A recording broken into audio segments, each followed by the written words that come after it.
A luta africana tem muito em comum com os desafios e a luta do povo brasileiro. Mais da metade dos 200 milhões de brasileiros se reconhecem como afrodescendentes. Nós, africanos e brasileiros, precisamos traçar nossos próprios caminhos na ordem internacional que surge. Precisamos criar uma nova governança global, capaz de enfrentar os desafios do nosso tempo. Já não vigoram as teses do Estado mínimo.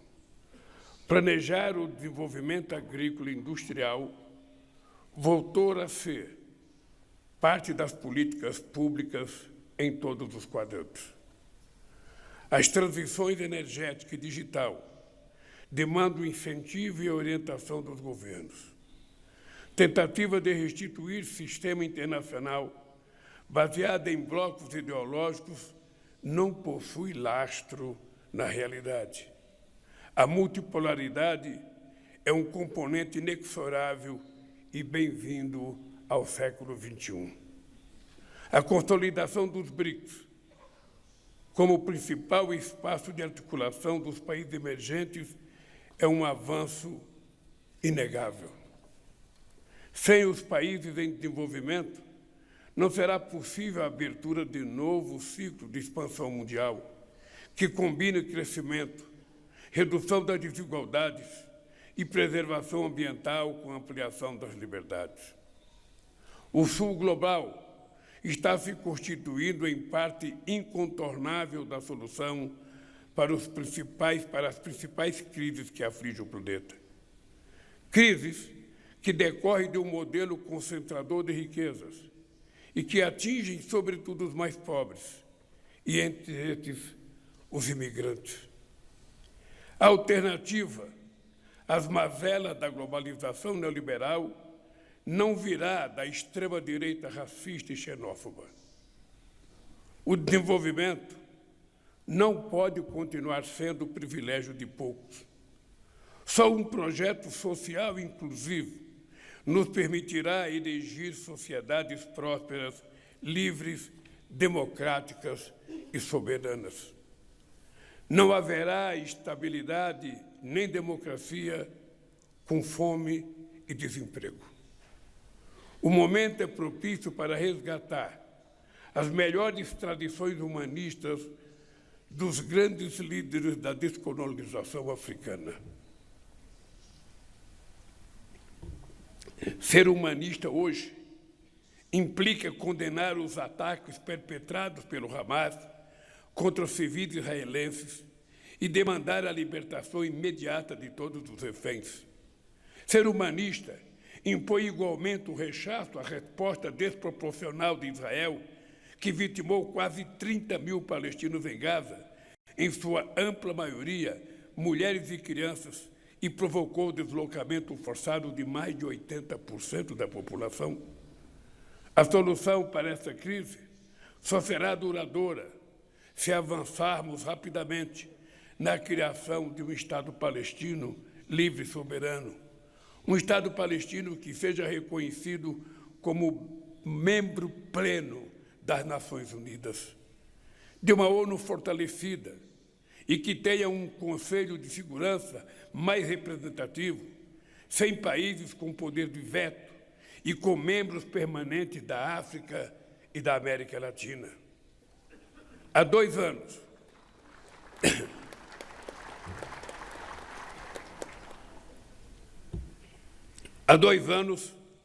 a guerra na Ucrânia escancara a paralisia do Conselho.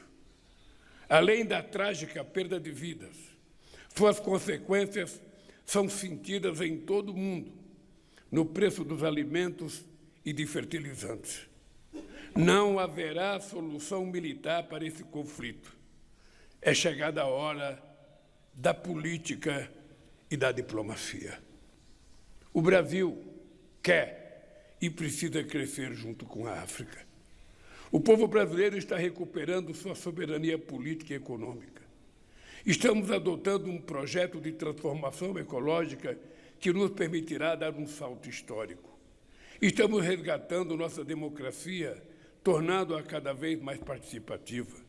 Com o Bolsa Família e outras políticas públicas bem-sucedidas, voltaremos a sair do mapa da fome, retirando milhões de brasileiros da pobreza. Falar de educação inclusiva, tema desta cúpula, é simplesmente falar do futuro. Vamos colaborar para que a África possa se tornar independente na produção de alimentos e energia limpa e renovável. São 400 milhões de hectares espalhados por mais de 25 países, com potencial de fazer deste continente um grande celeiro para o mundo, viabilizando políticas de combate à fome e de produção de energias alternativas, inclusive de biocombustíveis. Quero igualmente estender nossa parceria para a área da saúde. Há muito a aprender com as estratégias sanitárias de ambos os lados e a possibilidade de estruturar sistemas públicos robustos e de alcance amplo. Vamos trabalhar com o Centro Africano de Controle e Prevenção de Doenças para enfrentar doenças tropicais negligenciadas. Teremos como meta a ampliação do acesso a medicamentos, evitando a repetição do apartheid das vacinas, como vimos na Covid-19.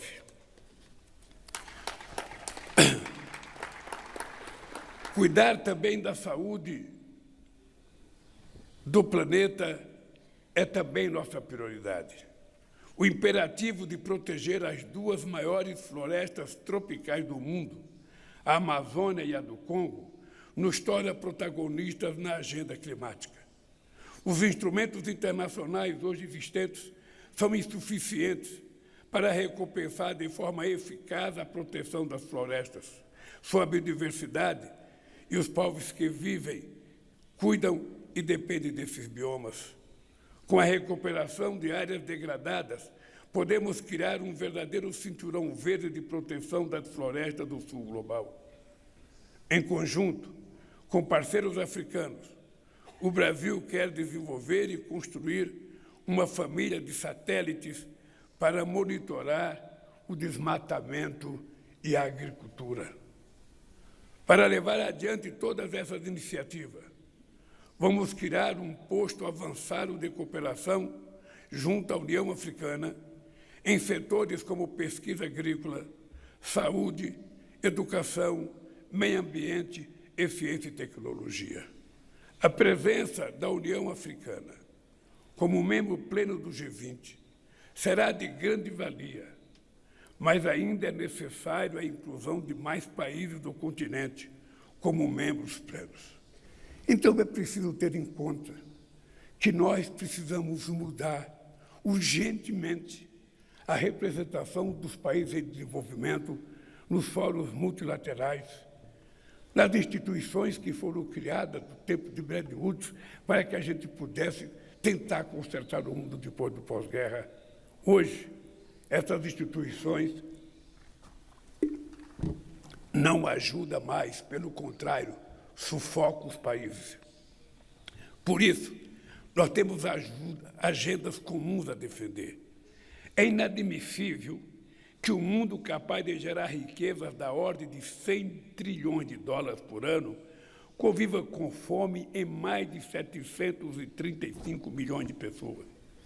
Estamos criando no G20 a Aliança Global contra a Fome, para impulsionar um conjunto de políticas públicas e mobilizar recursos para o financiamento dessas políticas. Cerca de 60 países, muitos deles na África, estão próximos da insolvência e destinam mais recursos para o pagamento da dívida externa do que para a educação ou para a saúde. Isso reflete o caráter obsoleto das instituições financeiras, como o FMI e o Banco Mundial, que muitas vezes agravam crises que deveriam resolver. É preciso buscar soluções para transformar dívidas injustas e impagáveis em ativos concretos, como rodovias, ferrovias, hidrelétricas, parques de energia eólica e solar, produção de hidrogênio verde e rede de transmissão de energia. Precisamos acompanhar passo a passo a evolução dessas novas tecnologias. A inteligência artificial não pode tornar-se monopólio de poucos países e poucas empresas. Não pode também constituir-se em terreno fértil para discursos de ódio e desinformação, além de causar desemprego e reforçar vieses de raça e gênero que atenuam as injustiças e discriminações. Quero terminar dizendo que não há sul global sem o continente africano.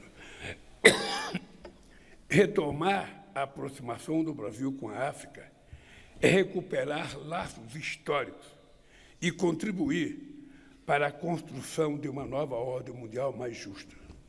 Permite-nos, sobretudo, somar esforço na superação dos desafios que temos pela frente.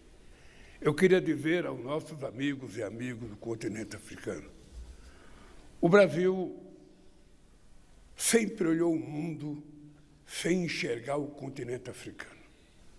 O oceano não é um obstáculo para a nossa aproximação, ele é uma dádiva de Deus para a nossa aproximação.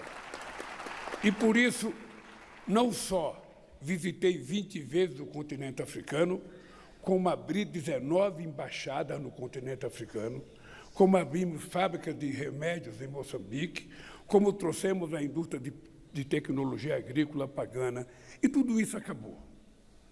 Eu voltei a presidir o país, e quero dizer para vocês, eu voltei e quero contribuir com o continente africano.